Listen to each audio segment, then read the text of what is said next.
안녕하세요. 오늘은 31번째입니다.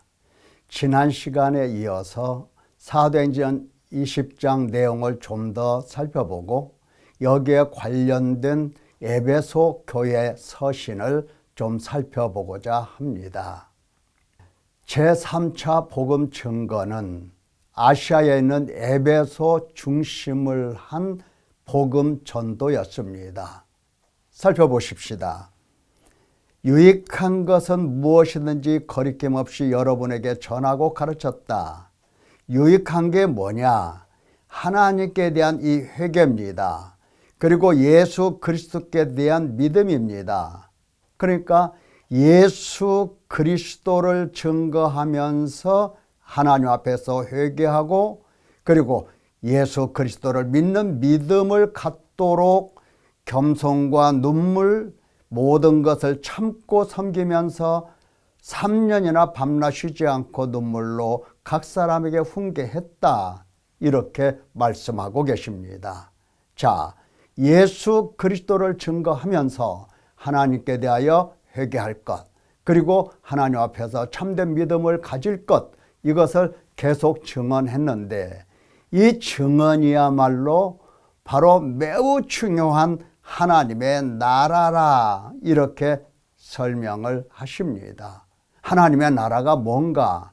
그 핵심이 바로 주 예수 그리스도이시고 예수 그리스도에 대하여 믿는 믿음을 가지는 것과 하나님 앞에서 회개하는 그 삶이 바로 하나님의 나라, 하나님의 영역, 하나님과 함께한 삶이라는 것을 우리가 알아들을 수가 있겠습니다.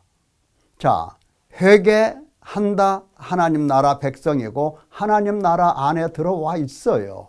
예수 그리스도를 날마다 듣고 배운다. 역시 하나님 나라에 들어와 있는 겁니다. 또 믿음을 날마다 새롭게 갱신하면서 새로운 믿음을 마음속에 간직한다. 그것은 하나님 나라 백성의 마땅한 삶입니다.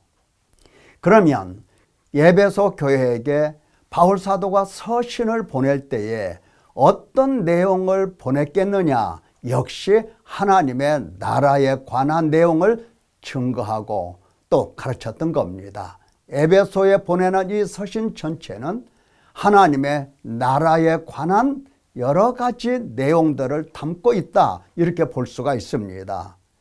우리가 그 내용을 살펴보고자 하는 겁니다. 첫째는 하나님께서 행하신 역사, 그리고 방법, 목적, 근원, 이 결과를 살펴보고자 합니다. 그것이 바로 1장과 2장 사이에 아주 함축되어서 서로 섞여서 기록이 되어 있습니다. 자, 하나님께서 행하신 일, 이것이 바로 하나님의 나라 회복의 중요한 일들인데 하나님께서 행하신 역사가 무엇이냐? 바로 신령한 복을 우리에게 주셨다. 우리를 택하셨다. 우리를 예정하셨다.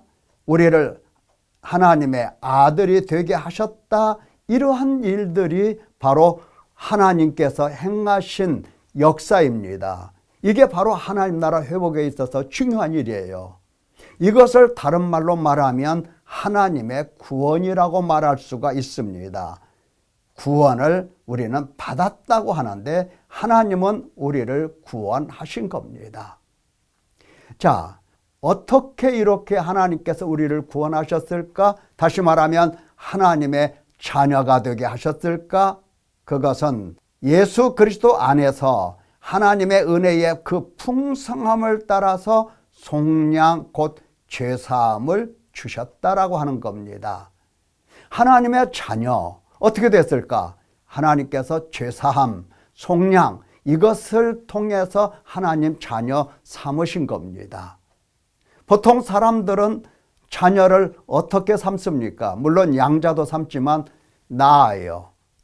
자기 몸으로 낳습니다. 그래서 내 아들, 내 딸이 되는 거예요. 그런데 하나님께서는 택하시고 예정하신 자들을 어떻게 하셨다? 속량하시고 죄사함을 주심으로 인하여 구원하시고 하나님의 자녀가 되게 하셨다 하는 겁니다. 하나님께서 당신 자녀를 삼으시는 방법이 달라요. 일반 인간과. 왜 그럴까? 그것은 바로 하나님의 자녀로 택하심을 입고 예정을 입었다 하더라도 그 사람은 이 세상에 태어나서 허물과 죄로 죽은 상태입니다. 세상 풍조를 따르고 있고 공중 권세 잡은 자 누굽니까? 사탄에게 매여서 사탄을 따라가는 삶을 살아가고 있어요. 그래서 육체의 욕심을 따라서 육체와 마음이 원하는 것을 하여 본질상 하나님의 진노의 자녀로 살아가고 있는 겁니다. 진노의 자녀예요. 이러한 진노를 하나님의 사랑하시는 자녀로 삼기 위해서는 먼저 하나님께서 속량하시는 일, 하나님께서 죄 사함을 주시는 일, 이것을 하시는 겁니다. 그러니까 하나님 백성들에게 복음을 들려주시고 그리고 회개하라고 명령하시고 회개하는 자들에게 씻음과 깨끗함을 주시고 깨끗함 속에서 참된 믿음을 갖게 하시는 겁니다. 자, 하나님께서 이와 같이 하나님의 자녀를 삼으시는 그 근본 마음, 정신은 어디에 있는 건가? 그렇습니다. 하나님의 긍휼입니다. 하나님의 사랑입니다. 큰 사랑이에요. 그러니까 선지자들이 외쳤던 대로 인애와 공의와 의로서 그 정신을 바탕으로 하여 하나님의 백성들을 어떻게 하신다? 속량하시고 죄사함을 주신다. 속량하시고 죄사함을 주시고 구원하신다 하시는 겁니다. 그러니까 우리가 구원받다라고 하는 것은 하나님의 크신 은혜입니다. 네, 너희는 은혜로 구원을 받은 것이다. 너희는 그 은혜에 의하여 믿음으로 구원을 받았다. 우리가 그냥 쉽게 믿음으로 구원받았다 이렇게 말을 하지만 그보다도 앞서서 하나님의 사랑, 하나님의 인애, 하나님의 공의, 하나님의 의가 크신 자비와 사랑 안에서 나타나서 우리를 구원하시고 우리를 속량하시고 우리에게 죄사함을 주시며 하나님의 자녀가 되게 하십니다. 목적이 어디에 있을까요?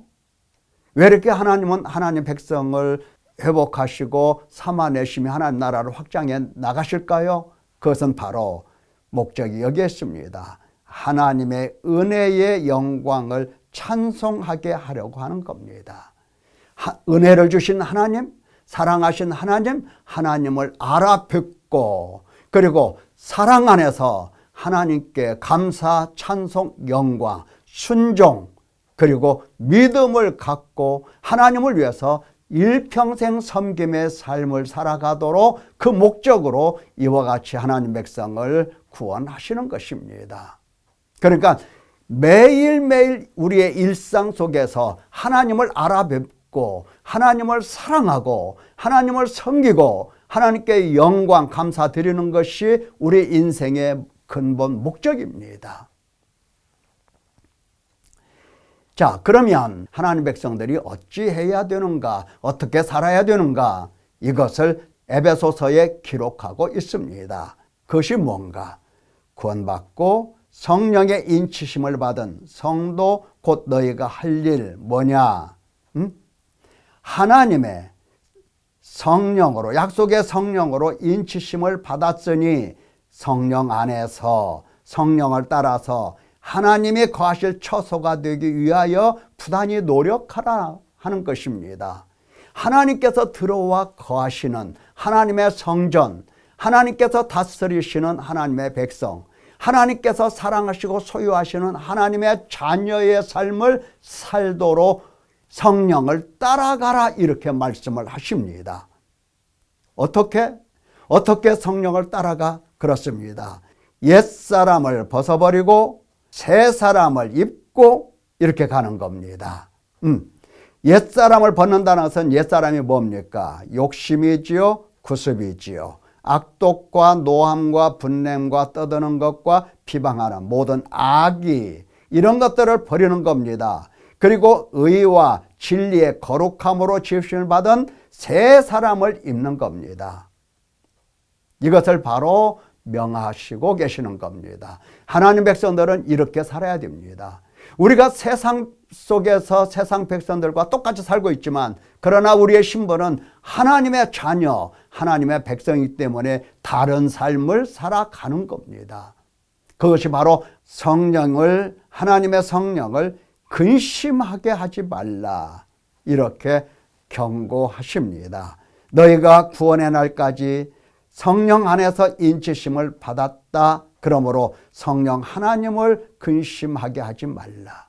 성령 하나님은 항상 너희와 함께 계시고 항상 너희 곁에 계시고 너희를 인도하시고 가르치시고 때로는 책망하시고 때로는 진리를 가르쳐 주시고 우리를 계속 인도하고 계신다. 그 성령 하나님을 근심시키지 말라 이렇게 경고하십니다. 자, 성령을 따라서 결국은 우리가 어떠한 사람이 되어야 하느냐? 그렇죠. 하나님의 사랑을 받는 자녀같이 하나님을 본받는 자, 다시 말하면 사랑 속에서 사랑 가운데서 행하는 사람 되어라. 예, 우리가 이 땅에서 살아야 될 가장 핵심적인 계명은 해야 될 일은 바로 사랑을 행하는 일입니다. 3, 40년 후에 기록된 요한계시록을 읽어보면 요한계시록 2장에 에베소 교회의 사자에게 편지한다 하시면서 이렇게 선포하십니다. 내 행위와 수고와 인내를 내가 안다. 네가 참고 내 이름을 위하여 견디고 게으르지 아니한 것을 안다. 악한 자들을 용납하지 아니한 것, 자칭 사도라 하되 아닌 자들을 시험하여 그 거짓된 것을 드러낸 것 내가 다 안다. 하지만 너를 책망할 것이 있다. 뭐냐? 너의 처음 사랑을 버렸느니라. 처음 사랑을 버렸다라고 하는 겁니다. 그러니까 이 요한계시록은 바울 사도가 복음을 증거한 후 약 3, 40년 후에 기록된 말씀입니다. 그러니까 3, 40년 후에 이 교회가 어떻게 살았고 어떻게 삶을 영위했는가 알 수가 있습니다. 수고도 많이 하고 인내하고 환난도 참고 참 봉사도 잘하고 하는데 한 가지 책망받을 일이 있다. 뭐냐? 네가 사랑을 버렸다라고 하는 겁니다. 사랑을 버렸다. 어떤 사랑? 너의 처음 사랑, 너의 처음 사랑, 너의 사랑입니다. 처음부터 있는 사랑. 이게 무슨 사랑일까? 많은 사람들이 예수님 믿을 때 처음 열심을 냈던 그러한 사랑, 내가 열심으로 한때 예수님을 믿었지, 믿어보려고 교회 다녔지, 그때 그 마음, 그 사랑인가? 이렇게 생각해 볼 수가 있습니다. 많은 사람들이 그렇게 생각을 해요. 좀 더 생각해야 됩니다. 너의 사랑이라고 할 때에 너가 가지고 있는 사랑입니다. 그러니까 네가 네 속에서 사랑을 만들어서 네 속에서 나오는 네가 행하는 너의 사랑, 이것일 수가 있고, 두 번째는 네가 사랑을 받아 원래는 너의 것이 아닌데 네가 그 사랑을 알아. 그래서 너의 소유로 삼아 그 사랑. 그러니까 하나님께서 사랑하신 그 사랑을 네가 지금 가지고 있느냐라고 하는 문제, 이겁니다. 자, 사랑이라고 하는 것은 혼자 사랑한다? 그것은 짝사랑이죠. 진정한 사랑이 아니죠. 사랑이라고 하는 것은 관계 속에서 맺어지는 것이 사랑입니다. 그러니까 먼저 하나님께서 사랑을 쏟아 부어주셨어요. 우리가 하나님을 사랑한 게 아니에요. 먼저 하나님은 그 사랑을 우리에게 쏟아주셨어요. 그 사랑을 알아듣고 그 사랑이 무엇인지를 처음부터 들은 겁니다. 그 처음 사랑을 네가 네 마음속에 간직했느냐 하는 것과, 그리고 그 사랑을 알아듣고 네가 사랑하신 그분에 대하여 사랑하고 있느냐 하는 겁니다. 이 사랑의 관계를 잘못 맺고 있다라고 하는 것이 하나님의 핵심입니다. 책망의 핵심. 3, 40년 교회가 지나가는 날 동안에 하나님의 사랑을 그처럼 강조해서 가르쳤건만 그 사랑을 놓쳐버렸어요. 누구로부터 왔고 그 사랑이 얼마나 크고 그 사랑이 얼마나 깊고 그 사랑이 얼마나 높고 그 사랑이 얼마나 많은가를 놓쳐버린 겁니다. 다시 말하면 하나님의 이 복음의 말씀, 예수 그리스도의 증거, 이 말씀에 집중하지 않았다라고 하는 겁니다. 예수 그리스도의 이 복음을 집중하면 하나님의 사랑이 그 안에 있기 때문에 거기에서 하나님의 사랑을 알아들을 수 있는 겁니다. 사랑을 체험할 수가 있는 거예요.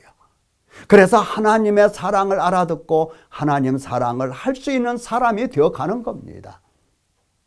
이 복음에 집중하지 않으면, 이 복음 앞에서 하나님 앞에 나아가 회개하고 거기에서 참된 믿음을 얻지 못한다면, 그리고 날마다 성령께서 그 복음을 통해서 들려주시는 하나님의 사랑의 이 깊이를 알아듣지 못한다면 사랑 갖지 못한 겁니다. 하나님의 이 처음 사랑을, 하나님의 영원한 사랑을 내 마음속에 간직하지 못한 거예요. 그것이 바로 책망받을 일인 겁니다. 자, 사랑이 없는 그 에베소 교인들에게 회개하라고 명령하시죠. 그러니까 처음 말씀 증거할 때도 회개하라 그랬죠. 그리고 3, 40년 후에도 회개하라. 예, 평생을 회개해야 됩니다. 하나님의 사랑에 대하여 궁극적으로 알아들을 수 있는 사람은 없습니다. 회개만이 그 문제를 해결할 수가 있는 겁니다. 하나님께서 회개하여 처음 행위를 가져라. 자, 회개하지 않으면 어떻게 된다? 내가 내게 가서 내 촛대를 그 자리에서 옮기리라. 촛대는 교회라는 뜻입니다. 교회를 옮기겠다는 겁니다. 뭐 다른 교회 가면 되지? 아니요. 너 교회가 아니다라고 하는 뜻입니다. 사랑하는 성도 여러분, 하나님 나라 그 핵심의 내용이 무엇입니까? 예수 그리스도이십니다.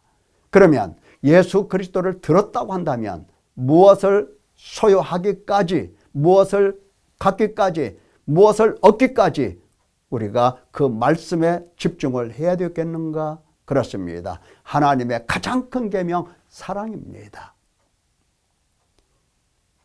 사랑하는 성도 여러분, 하나님의 사랑을 알아듣고 하나님을 사랑하는 아름다운 하나님 나라 백성 되시기를 예수님의 이름으로 축원합니다. 감사합니다.